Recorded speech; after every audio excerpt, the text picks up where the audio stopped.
सगळ्यांना या दीपावलीच्या मनापासून खूप खूप शुभेच्छा। ही दिवाळी सर्वांना सुखाची, समृद्धीची, आनंदाची आणि आरोग्यदायी जावो अशा मनापासून मी शुभेच्छा देतो। खरं म्हणजे ठाण्यामध्ये फिरत असताना प्रचंड उत्साह, जोश, जल्लोष तरुणाईमध्ये पाहायला मिळाला।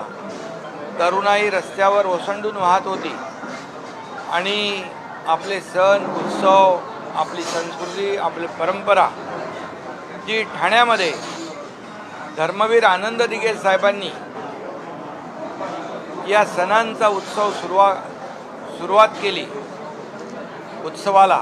मग गोविंदा, गणपती, नवरात्रोत्सव, दसरा, दिवाळी येणारा प्रत्येक सण हा मोठ्या उत्साहात साजरा झाला पाहिजे आणि या सणानिमित्ताने सर्व आबालवृद्ध, तरुण, ज्येष्ठ, लाडक्या बहिणी, लाडके भाऊ सगळे एकत्र आले पाहिजे ही भावना मनामध्ये ठेवून हे सण उत्सव साजरे होऊ लागले।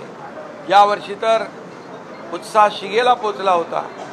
तरुणाईमध्ये प्रचंड उत्साह होता आणि ठाण्यामध्ये याला एक आगळं वेगळं महत्त्व आहे आणि म्हणून आम्ही सगळेजण त्यांच्या प्रत्येक दिवाळी पहाटला उपस्थित राहिलो। जिकडे जावं तिकडे तरुणाई तरुणी, आबालवृद्ध सगळेच लोक सामील झाले होते आणि मला आनंद आहे, मला समाधान आहे की या ठाण्यानेच, या ठाणेकरांनी मला मोठं केलं। त्यांच्या आशीर्वादाने मी राज्याचा मुख्यमंत्री झालो। आता राज्याचा उपमुख्यमंत्री म्हणून मी काम करतोय। याच्या मागे ठाणेकरांचे आशीर्वाद आहेत आणि म्हणून ठाण्यातला प्रत्येक उत्सव हा माझा कुटुंबातला उत्सव म्हणून मी पाहत असतो आणि म्हणूनच मला आज आनंद दिघे साहेबांची, बाळासाहेबांची आठवण झाल्याशिवाय राहणार नाही। कारण या ठाण्यावर बाळासाहेबांनी प्रेम केलं आणि ठाण्याचा विकास धर्मवीर आनंद दिघे साहेबांनी आणि सण उत्सव दिघे साहेबांनी वाढवले आणि म्हणून ठाण्याला उत्सवाची, सणांची पंढरी म्हटलं तर वावगं ठरणार नाही। आणि त्यामुळे मी पुन्हा एकदा सर्वांना दिवाळीच्या शुभेच्छा देतो। तुम्हा सर्व पत्रकारांना देखील मनापासून शुभेच्छा देतो। आपल्या सगळ्यांचं अभिनंदन करतो। सर, दरवर्षी दिवाळी साजरी होत असते, मात्र संपूर्ण वर्षभर तुम्ही बाहेर असता, संपूर्ण वर्षभर घराच्या बाहेर असता। दिवाळीच्या दिवशी देखील तुम्ही फॅमिलीसोबत देखील, नंतर आधी ठाणेकरांबरोबर दरवर्षी साजरी केला, गुढीपाडवा देखील हीच बरोबर, नेमकं काय असतं? मी सांगितलं आता की ठाण्यातला प्रत्येक उत्सव हा माझ्या कुटुंबातला उत्सव म्हणून मी मानतो।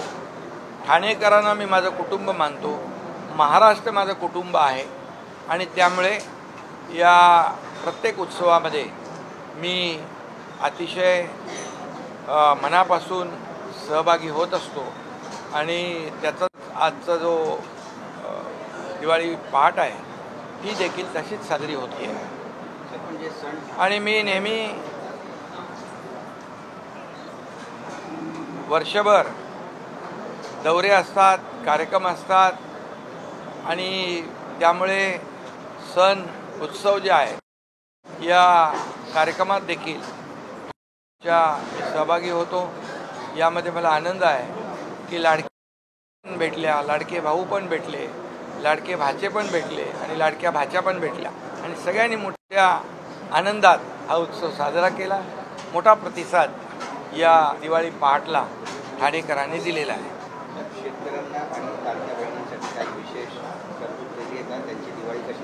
शेतकरी यावर संकटात आहे, इकडे आनंद आहे। हे बळीराजाच्या डोळ्यात अश्रू होते, परंतु त्यावेळेस देखील बांधावर आम्ही सर्वजण गेलो, शिवसेनेची मदत केली। त्याचबरोबर सरकारने देखील मी सांगितलं होतं की शेतकऱ्यांची दिवाळी काळी होऊ देणार नाही, ते आम्ही पाळलं आणि शेतकऱ्यांच्या खात्यात दिवाळीपूर्वी पैसे जाऊ लागले, जमा होऊ लागले।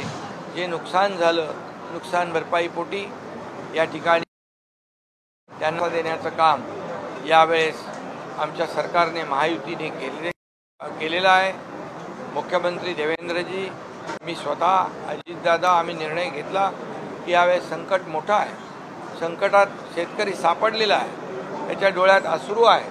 त्याचे अश्रू पुसण्याचं काम आपल्याला करावं लागेल आणि म्हणूनच यावेळेस 32,000 कोटीचं पॅकेज आपण जाहीर केलं आणि त्याचं डिस्ट्रीब्युशन खात्यामध्ये देखील होऊ लागलं.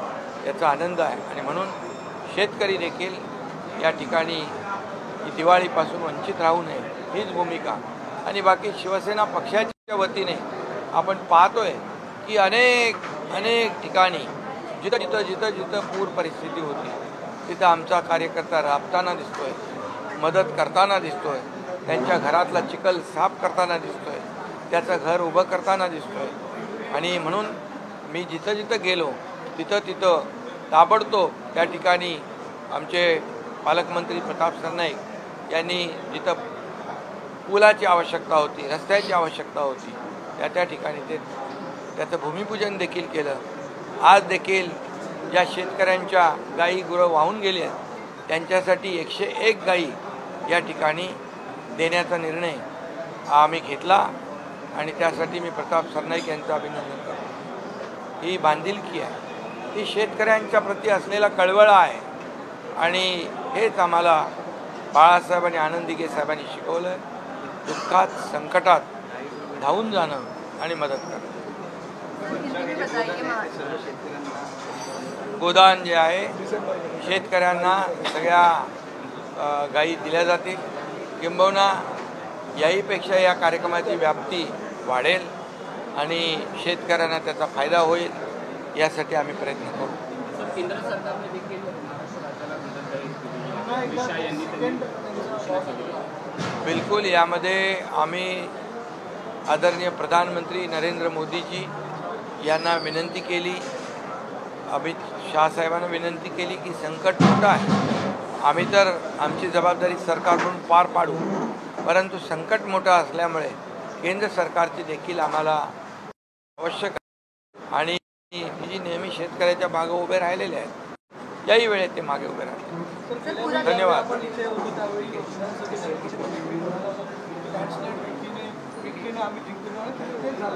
आज आता पुन्हा एकदा महाराष्ट्रामध्ये स्थानिक संस्थांच्या निवडणुका आहेत. ठाणे महानगरपालिका, अनेक महानगरपालिका.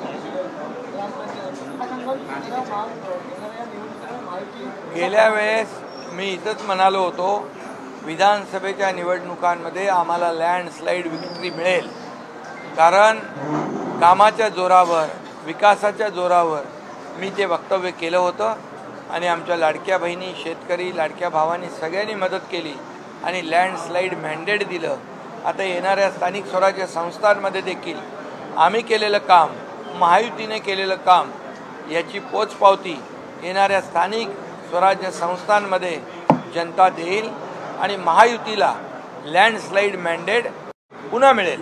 धन्यवाद. निवडणूक यादा साफ लोकमत तोपर्यंत निवडणुका घेऊ देणार नाही.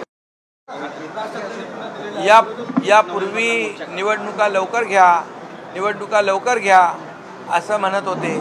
निवडणुका का टाळताय? निवडणुकांना तुम्ही घाबरताय का? महायुती घाबरते का? सरकार घाबरताय का? असेच प्रश्न विचारत होते. आता त्यांना पराभव दिसू लागला, त्यामुळे निवडणुका पुढे ढकला असा धोसा त्यांनी लावलेला आहे. आम्ही कधीही निवडणुकांना तयार आहोत, कालही होतो, आजही ताबडतोब आहे. आणि निवडणुका ज्या थांबल्या होत्या त्या आमच्यामुळे नव्हत्या.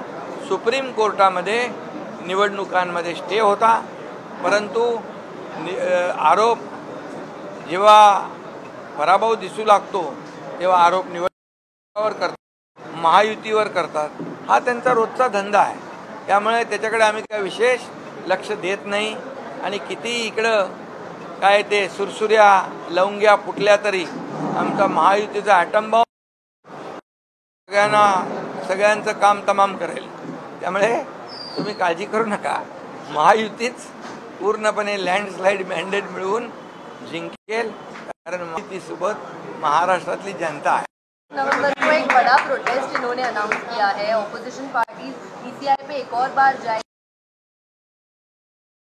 अभी ईसीआई पर उनका भरोसा नहीं था पहले, बोले गलत है, ईसीआई बोगस काम करती है, करती है। और अभी उसके ऊपर उनको जाके मिलते हैं, डेलीगेशन जाता है। पहले तो उन पर भरोसा नहीं था, उन अब मोर्चा निकाल रहे हैं। ये उनकी हार उनको नजर आ रही है।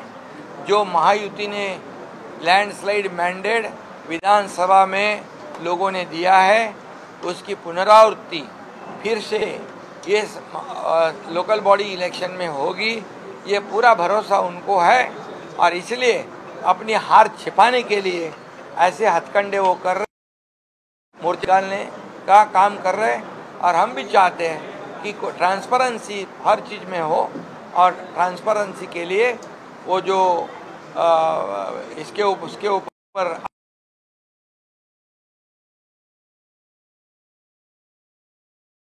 जब हार हो जाती है तो चुनाव आयोग बुरा होता है। ये दोगली भूमिका है, और इस पर जनता विश्वास नहीं रखेगी। और जनता को पता है कि ये सब लोग मिलके ये चुनाव जीतने के लिए ये सत्ता की लालच में इकट्ठा हुए हैं। हम लोग विकास के एजेंडा पर चल रहे हैं, हम प्रगति पर चल रहे हैं। ये स्थगिति वाले हैं, हम प्रगति वाले हैं। चल रहे हैं। चुनाव आयोग को जिस तरीके से धमकाया जा रहा है सर, चुनाव आयोग को जिस तरीके से धमकाया जा रहा है, इसमें आपने सुधार नहीं किया। चलो धन्यवाद।